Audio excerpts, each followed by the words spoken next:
ঢাকা স্ট্রিমের নতুন একটি আয়োজনে আপনাদের সবাইকে স্বাগত জানাচ্ছি। আমি সৈয়দ নাজমুস সাকিব। আমি কর্মরত আছি বীরশ্রেষ্ঠ নূর মোহাম্মদ পাবলিক কলেজে সিনিয়র টিচার হিসাবে ইংরেজি বিভাগে, এবং আজকে এইচএসসি এবং সমমানের পরীক্ষার ফলাফল প্রকাশিত হয়েছে।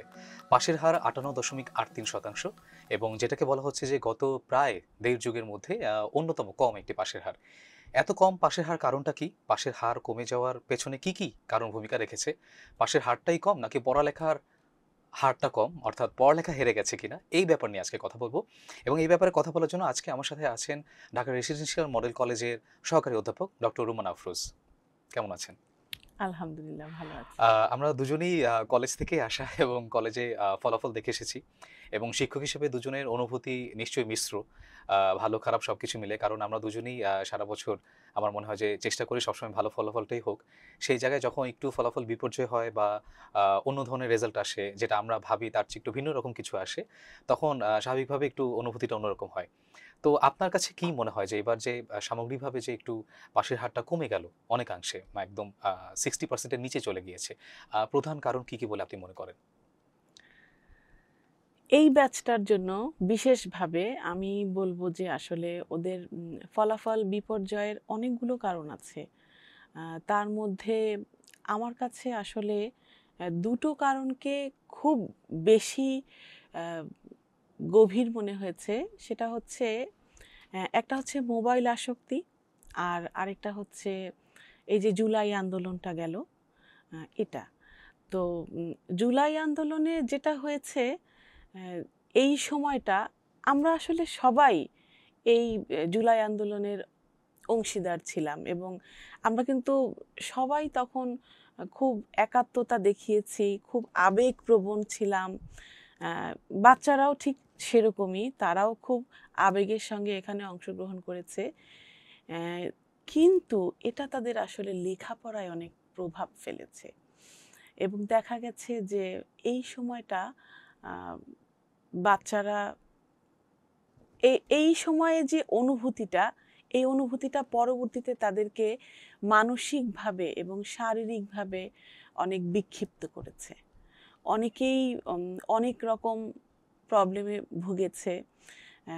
বিশেষ করে যেটা তাদের জন্য হয়েছে, তারা এই আন্দোলনটার পরে তাদের ভেতরে একটা ভাব চলে এসছে যে আমি কি হনুরে, এরকম একটা ভাব। নিজেকে কি একটু নেতা নেতা মনে নেতা করছিল? নেতা ভাবছিল নিজেকে, বা নিজেদের ভেতরে খুব একটা ক্ষমতা, এরকম একটা দম্ভ ওদের ভেতরে কাজ করছিল, যে আমিও যার ক্ষমতার অংশীদার। হ্যাঁ, এবং যেটার ফল হিসেবে তারা আসলে লেখাপড়া থেকে অনেক দূরে সরে গিয়েছিল।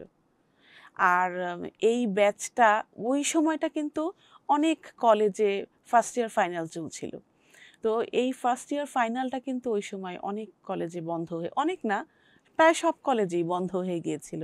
আমার জানার মতে প্রি টেস্টও কি কোনো কোনো কলেজে হয়তো হ্যাঁ, হ্যাঁ, মানে নিতে পারেনি প্রি হয়তো। টেস্টও অনেক কলেজ নিতে পারেনি, ম্যাক্সিমাম কলেজই নিতে পারেনি প্রি টেস্ট। জি। তো এই যে দুটো পরীক্ষার গ্যাপ যে তাদের হয়েছে, ইয়ার ফাইনাল, প্রি টেস্ট, এই গ্যাপটা তো তাদের লেখাপড়ায় অনেক বড় একটা প্রভাব অনুশীলন ফেলেছে। থেকে দূরে সরে গেছে। দূরে সরে গেছে। এবং এরপরে যখন তারা টেস্ট পরীক্ষা দিল, একেবারে 200 নম্বরের করে 2টা পেপার, এই পরীক্ষাটা আসলে তারা ওইভাবে প্রস্তুতি নিয়ে দিতে পারে নাই।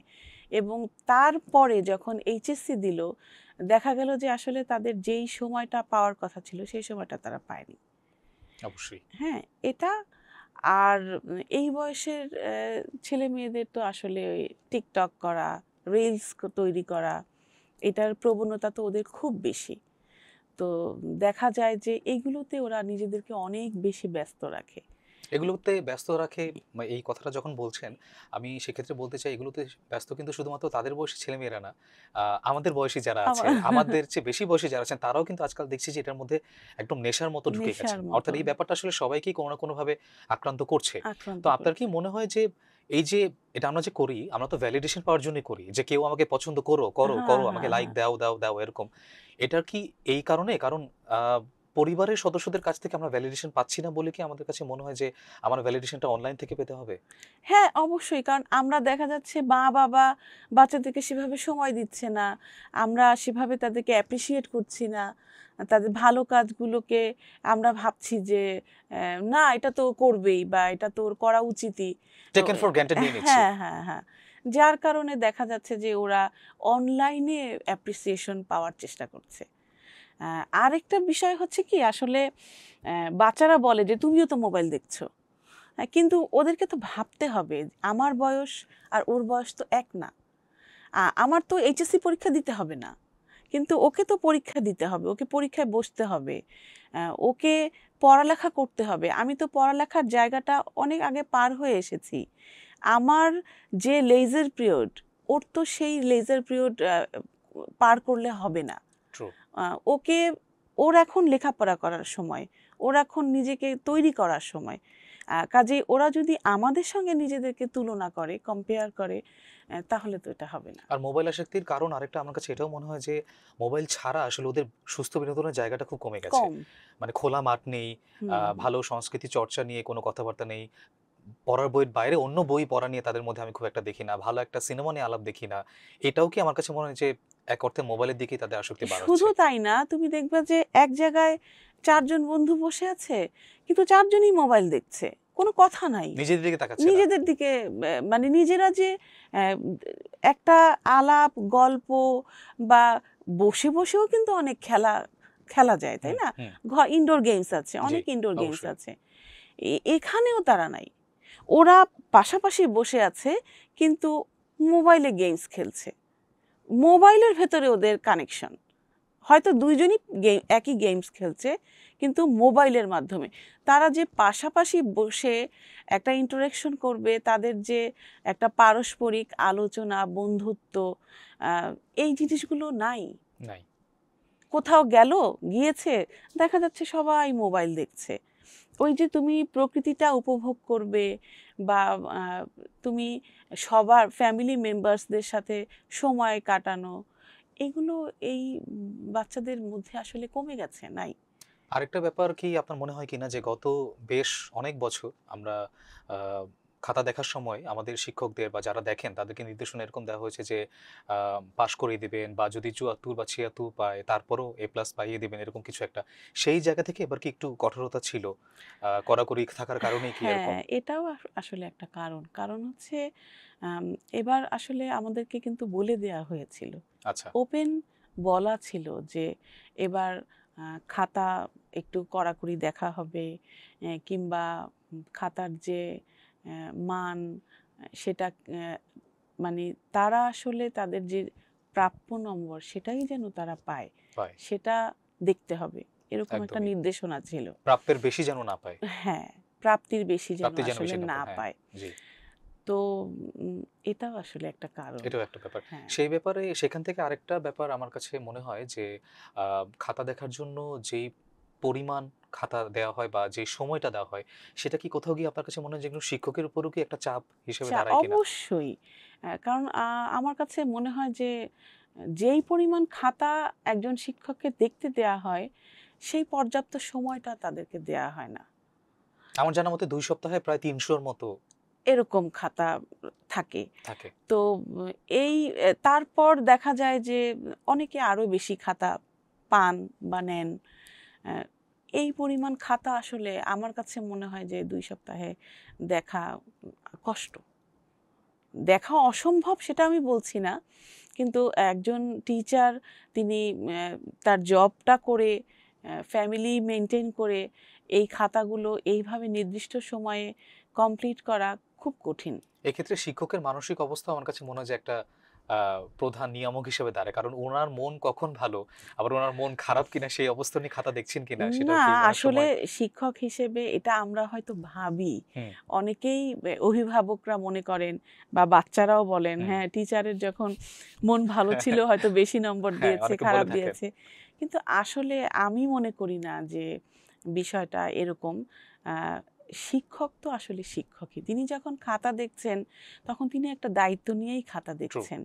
অ্যা তিনি সময় কম পাচ্ছেন, তাতে তার অনেক মানসিক চাপ যাচ্ছে, কিংবা শারীরিক চাপও যায়। অবশ্যই। কিন্তু আহ, এই যে সময়টা কম, এটা আসলে খাতা দেখার উপর একটা প্রভাব ফেলে। তার অবশ্যই। মন ভালো খারাপ সেই বিষয়টা না, কিন্তু সময়টা। সময়টা তাকে অনেক বেশি কষ্ট দেয় আর কি। আচ্ছা ম্যাম, আমরা দেখছিলাম যে এর আগের বছরগুলোতে অনেক এ প্লাস পেয়েছে, আমরা দেখলাম যে ফাইন এসএসসি এইচএসসিতে, কিন্তু আমরা সেই এ প্লাস পাওয়া, যেমন গত বছর আমার জানা মতে 1,45,911 জন প্রায় জিপিএ 5 পেয়েছিল, কিন্তু এরাই যখন ইউনিভার্সিটিতে যায় অ্যাডমিশন টেস্টে, তখন তারা অ্যাডমিশন টেস্টে তাদের পাশের হারটা অতিরিক্ত কমে যায়, বিশেষ করে ইংরেজিতে দেখা যায়। এবং এবারও এইচএসসিতে ইংরেজিতে এবং বাংলাতে মোটামুটি একটু এ প্লাস কম আসার কারণ। তো একই সাথে আপনি যখন জিপিএ 5 বেশি পাচ্ছেন, তখনও দেখা যাচ্ছে পরে গিয়ে আপনি সমস্যায়। আবার জিপিএ 5 কম পেলে সেটা নিয়েও কথাবার্তা হচ্ছে। তো আলটিমেটলি শিক্ষার মানটা তো দেখা যাচ্ছে যে সেভাবে আসলে বাড়ছে না। তো কি মনে হয় আপনার এই ক্ষেত্রে প্রধান কারণ যদি বলতেন? আমার এই যুগের ছেলে মেয়েদের অনেক বড় একটা প্রবলেম মনে হয়, তারা রাত জাগে। আচ্ছা। হ্যাঁ, রাত জাগাটা তাদের আসলে এটা একটা ফ্যাশন। তারা রাত জেগে পড়ে, মোবাইল দেখে, হয়তো ভাবছে যে আমি একটু 5 মিনিট একটু দেখি, অনেক পড়েছি। কিন্তু ওই 5 মিনিটের জায়গায় যে কত মিনিট পার হয়ে যায় সেটা সে দেখে না। সে যে রাত জাগছে, রাতে জেগে সে 3 থেকে 4 ঘন্টা পড়ছে আর সারাদিন ঘুমাচ্ছে। তাহলে এই জায়গাটায় সে যদি রাতটা ঘুমোতো এবং সারাদিন না পড়লেও সারাদিনে যদি 5-6 ঘন্টা পড়ে, তাহলে কিন্তু তার এনাফ পড়া হয়ে যায় এবং শরীর ভালো থাকবে, মন ভালো থাকবে। এই রাত জাগাটা কি স্বাস্থ্যের জন্য ভালো? স্বাস্থ্যের জন্য ভালো না। তার শুধু তাই না, তার রুটিন চেঞ্জ হয়ে যায়। আমরা তো মানে জানি কি না জানি সেটা নয়, যে দেখায় ফেসবুকে বা বিভিন্ন অনলাইন পোর্টালে আমরা দেখি যে রাত জাগলে ব্রেনের অনেক ক্ষতি হয়, ব্রেন ড্যামেজ প্রেশার হয়ে হয়। যায়। এটা তো আসলে খুবই প্রভাব ফেলে। এই ক্ষেত্রে ম্যাম আমি আরেকটা কথা বলতে চাই। আমি নিজে আমার বাস্তব অভিজ্ঞতা থেকে বলতে চাই। সেটা হচ্ছে যে আমি আমার এমন স্টুডেন্টকে দেখেছি, রাত জাগছে হয়তো ঠিক আছে। সে হয়তো বলছে, "স্যার আমার রাত জাগাটা ইম্পোর্টেন্ট, পড়াশোনা করব।" পড়াশোনা আমি যখন জিজ্ঞেস করি সে কি পড়েছে, আমি দেখলাম যেটা পড়া, ধরেন একটা চ্যাপ্টার। সে চ্যাপ্টারটা পুরোটা পড়ার পরিবর্তে সে ইউটিউবে ওটার সামারি দেখতেছে। হ্যাঁ, হ্যাঁ, হ্যাঁ, হ্যাঁ? এই তো এই যে কাজটা। সামারি দেখলো, সে সামারি দেখছে এবং সেটা আবার শুধু দেখছে না, সেটা সে দেখছে 1.5 বা 1.75 স্পিডে। তো এত স্পিডে আল্টিমেটলি ব্রেন কি প্রসেস করতে পারবে কিনা, এবং যদি প্রসেস করতে পারেও পরবর্তীতে সেটা 24 ঘন্টা মনে থাকবে কিনা, সে থাকবে ব্যাপারে আমার কিনা? কিন্তু গুরুতর সন্দেহ আছে। আপনার কি মনে হয় এটা? না, আমি দেখি আমার বাসায় উদাহরণ আছে। আমার ছেলেকে দেখি যে সে খুব স্পিডে পড়া শুনছে। তো আমি ওকে জিজ্ঞেস করলাম যে এরকম করে পড়াটা শোনার কারণ কি? তা ওর উত্তর হচ্ছে যে এই ৩ ঘন্টার পড়া আমি ৩ ঘন্টা সময় নিয়ে আমি শুনবো। এটাই। এটা তো আমি যদি স্পিডে শুনি তাহলে ১ ঘন্টায় শেষ হয়ে যাবে। তা এখন আসলে এটা ওরাই বলতে পারবে ওদের এটা কতটুকু মনে থাকে। এবং এই ক্ষেত্রে আমার মনে হয় যে এই জেনারেশনে আমি যেটা দেখি, যে যেকোনো কিছুতে সময় দেওয়াটাকে তারা খুব একটা লাভজনক, মানে প্রক্রিয়া বা লাভজনক কোনো কিছু মনে করে না আরকি। সবকিছুর ফাস্ট তাড়াহুড়া রেজাল্ট চায়। একদম। ফাস্ট ফুড থেকে শুরু করে ফার্স্ট রেজাল্ট, ফার্স্ট পড়াশোনা, ফার্স্ট সামারি এভরিথিং আমার কাছে মনে সবকিছু, হয়। হ্যাঁ, তাৎক্ষণিক একটা ফলাফল চায় তারা। একদমই। আমরা ঢাকার রেজাল্ট নিয়ে কথা বলতে পারি, কিন্তু ঢাকার বাইরের যে ব্যাপারটা মফস্বল বলি, গ্রামাঞ্চল বলি, সেখানে আমার মনে হয় যে আ পাসের হার কমে যাওয়া বা জিপিএ 5 কমে যাওয়ার আরো বেশ কিছু কারণ রয়েছে। আরো বেশ কিছু কারণ আছে। হ্যাঁ, এটা হচ্ছে তোমার আ এই যে ঠিক এই বয়সটাতে দেখবে তুমি গ্রামে অনেক মেয়েদের বিয়ে হয়ে যায়। একদম। বাল্যবিবাহ যেটা আমরা হ্যাঁ, বলছি। বাল্যবিবাহ না বললেও খুব কম গ্রামে বয়সী বিবাহ। গ্রামে তোমার এই সময়টাকে একদমই, বাচ্চাদেরকে অনেক বড় হিসেবেই ধরে নেওয়া হয়। একদমই। যে ইন্টারমিডিয়েট পড়ছে, আ বেশ সে তো একদম বিয়ের বয়স হয়ে গেছে তার। তো মেয়েদের বিয়েটা দিয়ে দেয়া হয়। এদিকে মেয়েরা সাফারার হলো। তার না লেখাপড়া হলো, না সংসার ঠিকমতো হচ্ছে। হুম, সে যদি লেখাপড়া বিয়ের পরে কন্টিনিউ করতে চায়, সেটা কিন্তু খুব কঠিন একটা বিষয়। একটা মেয়ের জন্য বিয়ের পরে লেখাপড়া কন্টিনিউ করা খুব বেশ কঠিন। কঠিন। আমাদের দেশের আমাদের পরিপ্রেক্ষিতে। দেশে। তারপর আরবান অঞ্চলগুলোতে তো আরো বেশি। হুম, সেই সব জায়গা তো আসলে হুম। মেয়েরা সেভাবে সহযোগিতাও পায় না। সেখানে মেয়েদের লাইফস্টাইলটা কেমন, জীবন ধারণটা আপনি যদি একটু মানে যতটুকু আপনার আমার আমার জানা কাছে মতে।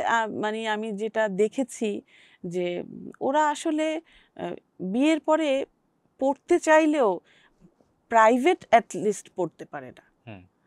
হ্যাঁ, নিজেকে সে নিজে যতটুকু পারে কলেজেও রেগুলার যেতে পারে না। আর যদি সে কনসিভ করে ফেলে তাহলে তো আর কথাই নেই। এবং তাদের আমি আরেকটা যেটা ব্যাপার দেখলাম যে আপনি একটু আগেই বললেন যে ঢাকার ছেলেমেয়েরা রিলস দেখছে, মোবাইল দেখছে। এখন কিন্তু গ্রামেও কিন্তু টিকটক বা ইমো যেটাই বলি হ্যাঁ, সেটাও হ্যাঁ, কিন্তু হ্যাঁ। প্রচুর জনপ্রিয় এবং প্রত্যেকেরই একমাত্র উদ্দেশ্য জীবনের যে নিজের ভ্যালিডেশন, কনটেন্ট বানানো এবং সেটা আদৌ কনটেন্ট হচ্ছে কিনা, কতটুকু কনটেন্ট হচ্ছে জানি না। ডলারটা ইনকাম করতে হবে। হুম। সেটাও তো আল্টিমেটলি ঢাকার বাইরে পড়াশোনায় প্রভাব ফেলছে। মোবাইলের মাধ্যমে ইনকাম করা এটা তো মানে তারা এখন ধরেই নিচ্ছে যে লেখাপড়া না করলেও হবে, এভাবেও ইনকাম এবং সেক্ষেত্রে করা নিজের যায় এবং আত্মসম্মান আমরা বিকিয়ে করব। দিয়ে হলেও হ্যাঁ, যে কোনোভাবেই হোক।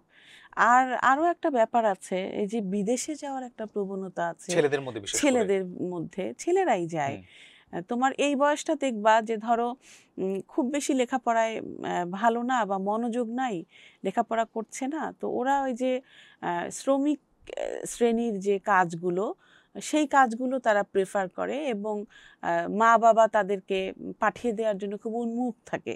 হুম। এবং দেখা যায় যে যদি ইন্টার তারা পাশও করে তাহলেও তার ফলাফলটা ভালো হয় না, বা দেখা গেল পাশই করতে পারছে না, কিন্তু তাকে ঠিকই বিদেশে পাঠিয়ে দেওয়া এবং আমি হয়েছে। মানসিকতা যেটা দেখি যে এই দেশে থেকে সে হয়তো অন্যান্য কাজকে যেই কাজকে ও ছোট মনে করছে, যদিও কোনো কাজই ছোট না, হুম, সেই হুম। কাজটাও বিদেশে করতে বাইরে গিয়ে গিয়ে রাজি। করছে, হ্যাঁ, কিন্তু হ্যাঁ, দেশে করবে না। দেশে করবে না। এবং দিন শেষে আমার কাছে আরেকটা জিনিসও মনে হয় আপা, সেটা হচ্ছে যে ঢাকায় বলি, ঢাকার বাইরে বলি, শিক্ষার্থী যেখানকারই হোক, প্রত্যেকেরই অ্যাটেনশন স্পেন তুলনামূলকভাবে আগের চেয়ে অনেক, অনেক কমে গেছে। হুম, অনেক। মানে কোনো কিছুতেই মনোযোগ, মন মানে একটা কথা বসে শোনা, দেখা, ইভেন আমি যখন ক্লাসও করাই দেখা যাচ্ছে যে আমাকে ৫ থেকে ১০ মিনিট পর পরই আমাকে জোরে চিৎকার করতে হচ্ছে, ধমক দিতে হচ্ছে বাধ্য হয়ে।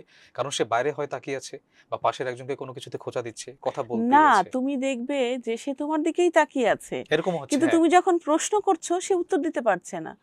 তাহলে সে তাকিয়ে আছে ঠিকই, তার আই কনট্যাক্ট হচ্ছে, কিন্তু মানসিক যোগাযোগ নাই। নাই, সে আসলে ক্লাসের ভেতরে নাই। একদমই। এরকম অনেক হয়েছে, অনেক দেখেছি যে ওদের যে এই যে দীর্ঘ সময় যে কনসেন্ট্রেশনটা ধরে রাখা, এই জিনিসটা এখন বাচ্চাদের ভেতরে আসলে কমে গেছে। কনসেন্ট্রেশনের যে প্রয়োজনীয়তাটা, এটা খুব গভীরভাবে ফিল করছি। এবং এই ব্যাপারটা আমি সেদিন আরো ভালোমতো নিশ্চিত হলাম। আমি সেদিন ক্লাসে জিজ্ঞেস করছিলাম যে, "তুমি কি আজকে সকালে স্কুলে আসার সময় তুমি কি মোবাইলে রিল দেখে এসেছো?" ও আমাকে বলল, "জি স্যার, আমি দেখে এসেছি।" আমি বলল যে, "কয়টা?" বলছে, "স্যার মোটামুটি অনেকগুলাই, ১৫-২০ টা।" আমি বলছি, "তুমি কি একটা বলতে পারবা?" বলল, "স্যার আমার মনে নাই।" ওই তার মনে নাই। দেখছে, দেখছে কিন্তু তার মনে নাই। স্ক্রল করছে, দেখছে, হ্যাঁ। একদমই। কিন্তু সেটা যে আসলে কি বলছে বা কতটুকু ওখান হুম। থেকে শেখার কিছু আছে কিনা, সেই জিনিসগুলো নিচ্ছে না তো। কিন্তু খালি ওর দেখে যাচ্ছে। একই সাথে ওর এটা মনে আছে যে গত পরশুদিন আমি ওকে বকা দিয়েছিলাম। সেটা ওর মনে আছে। কিন্তু রিলটা ওর কাছে মনে নাই। অথচ রিল কিন্তু বেশি দেখছে। তো এটা যখন ও আমাকে প্রশ্ন করে আমি বললাম, "আমার কাছে মনে হয় কারণ তোমার রিলের সাথে তোমার অভিজ্ঞতাটা সরাসরি না। তুমি একটা বায়বীয় জিনিসই দেখছো। কিন্তু আমি যখন ধমক দিচ্ছি সেটা একদম ইন পারসন, একদম ফিজিক্যালি ক্লাসের মধ্যে। হয়তো এটাও একটা কারণ।" তো আল্টিমেটলি সবকিছু মিলে আপনি আ মানে এই যে শিক্ষার ভবিষ্যৎটা বা এই যে এইচএসসির ফলাফল, এসএসসির ফলাফল যাই বলি না কেন, কি দেখেন বা এ থেকে আমাদের উত্তরণের উপায় কি বলে আপনি মনে করেন? আমাদেরকে আসলে অনেক ধৈর্যশীল হতে হবে। এখানে আমি মনে করি যে আমাদের মা-বাবারও অনেক বড় একটা ভূমিকা আছে। অ্যা মানে আমি যদি মা হয়ে বা বাবা হয়ে অ্যা মোবাইল দেখি আর ছেলেকে পাশে বসিয়ে বলি, "পড়ো, পড়ো, পড়ছো না কেন?" সেটাও কিন্তু আসলে আমাদের একটা দায়বদ্ধতা থেকে যায়। নিঃসন্দেহে। কারণ আ তাকে তো আসলে আমি ওইভাবে সময় দিচ্ছি না। আমাদের মা-বাবার অনেক বড় একটা এখানে গ্যাপ আছে। অভিভাবক হিসেবে আমি বলব, শুধু মা-বাবা কেন, যেকোনো অভিভাবক। বাচ্চাদেরকে আসলে সাপোর্ট দিতে হবে। সেটা আমরা ইকোনমিক সাপোর্ট দিয়েই ক্ষান্ত হয়ে যাই।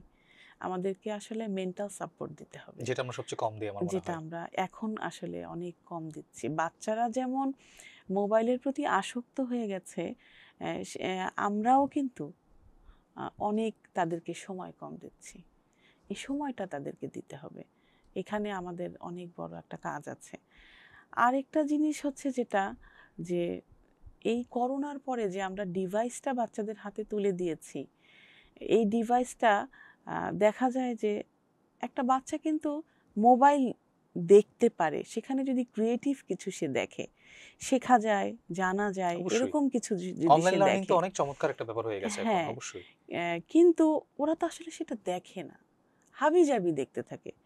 তারপরে এই যে কিছু গেমস আছে নতুন নতুন এসছে, মানে এটা এই যে গেমসের প্ল্যাটফর্মটা একেবারেই একটা বোগাস প্ল্যাটফর্ম।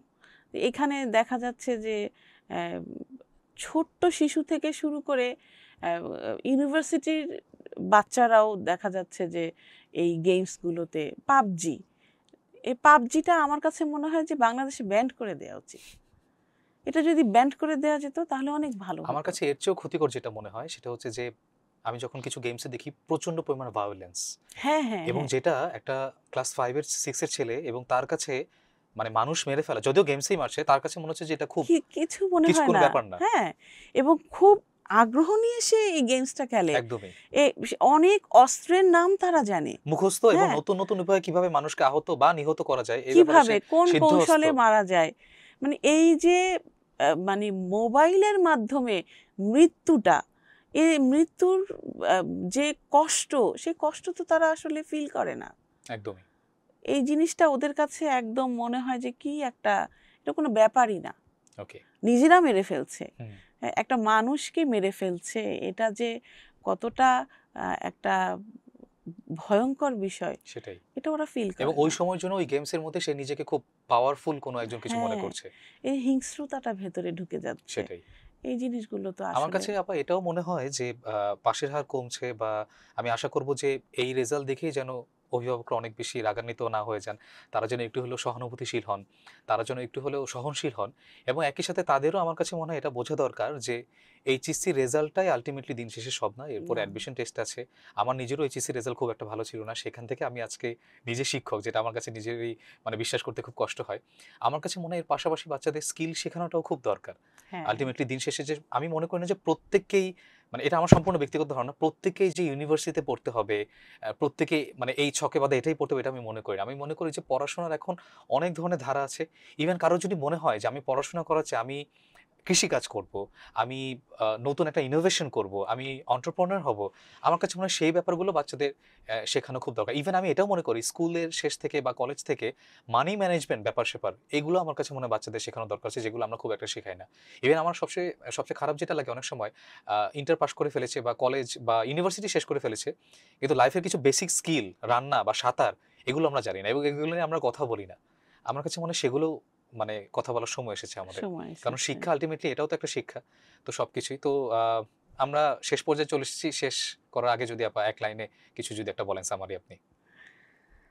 এক লাইন না, আমি একটু বলি, ওকে, বেশিই বলি। ঠিক আছে।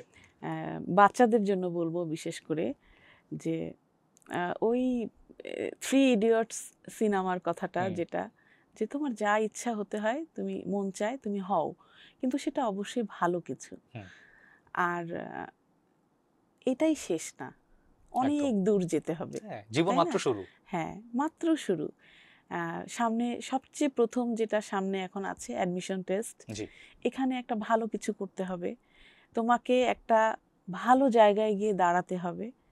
এটা মানে এখন সবচেয়ে সিরিয়াস দিয়ে ইয়ে দিয়ে দেখতে হবে, গুরুত্ব দিয়ে গুরুত্ব দেখতে দিয়ে হবে। দেখতে হবে। আর সবাইকেই ডাক্তার, ইঞ্জিনিয়ার বা উকিল। ও হ্যাঁ, মানে যত ধরনের পেশা আছে, এটা যে হতেই হবে এরকম কিছু না। একদমই না। আমি একদম ব্যক্তিগতভাবে যদি বলি, আমি একজন অভিভাবক। আমার ছেলেও পরীক্ষা দিয়েছে এবার। তো আমার ছেলে বিগত ৪ বছর ধরে তার মুখে শুনে আসছি যে সে সাইকোলজিস্ট হতে চায়। হ্যাঁ, তো খুব ভালো। আমি একদম যখন প্রথম শুনেছি, তখন আমার একটু মন খারাপ হয়েছে যে আমার ছেলে মানে কত পেশা আছে, ভালো ভালো পেশা আছে, ও তো অনেক মেধাবী, তাহলে সাইকোলজিস্ট হতে চায় কেন? পরে আমি নিজেই চিন্তা করলাম যে আচ্ছা, ও যদি এটাতে বেটার ফিল করে, দেখি আরও সময় আছে, ৪ হুম, বছর আগে সে তার গোল সেট করেছে, সে এখন পর্যন্ত তার গোল থেকে একটুও নড়ে নাই। Nice. আমি জানি না সৃষ্টিকর্তা তার ভাগ্যে কি রেখেছেন, তবে তুমি যা হতে চাও সেটা হয়ে দেখাও, ভালো কিছু, অবশ্যই ভালো কিছু। এবং যেটাই হতে চাও সেটার জন্য পড়াশোনা আসলে লাগবে দিন শেষে। হ্যাঁ, মানে পৃথিবীর কোনো কিছুই তো আসলে ফেলনা না, একদমই। সব কিছুই, সব পেশা, সব জায়গায় সম্মান আছে, প্রত্যেকটা পেশারই আলাদা করে গুরুত্ব আছে, কিন্তু ভালো কিছু করতে হবে আমাদের। এবং আমি মনে করি আমরা যে মাঝে মধ্যে বলি মহান পেশা, আমার কাছে মনে হয় সেটা না।